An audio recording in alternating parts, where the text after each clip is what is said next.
मन पकेबा ता सहित भारतीय भाषा मान उत्थान करवा एवं भारतीय भाषा मान को अधिक लोकप्रिय करवा।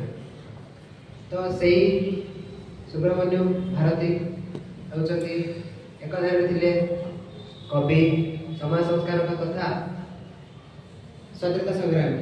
से डिसेम्बर 11 1882 मसीह तमिलनाडु जन्मग्रहण करते। से 14टी भाषा बहुत पांडित्य लाभ करते जहाँफल 14टी भाषा महारथी बोली संबोधन कराए। दिवसटी सेप्टेम्बर 28 रु आरंभ कर डिसेम्बर 11 पर्यटन चलो, जो विभिन्न कार्यक्रम मान संपादित हो शेष में डिसेम्बर 11 फाइनाल करा सब प्रतियोगी मान पुरस्कृत कर उच्च में कर जाए आशा उच्च करागे निज मातृभाषा।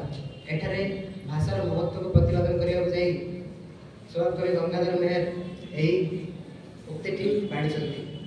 एठारे प्रश्न उठे जे भाषा कौन?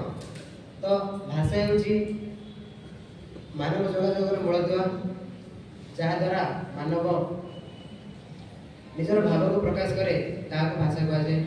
यही भाषा शब्दटी संस्कृत धातु भाष धातु सहित आस प्रत्यय युक्त हो सृष्टि होती, जार अर्थ होची बाणी बा वक्तव्य प्रदान करवा। तेबे यही भाषा को भाषार संज्ञा को निरूपण करने को जाई पाश्चात्य दार्शनिक अरिस्टोटल कहते speech is the representation of experience of the mind. यार अर्थ है भाषा ताहा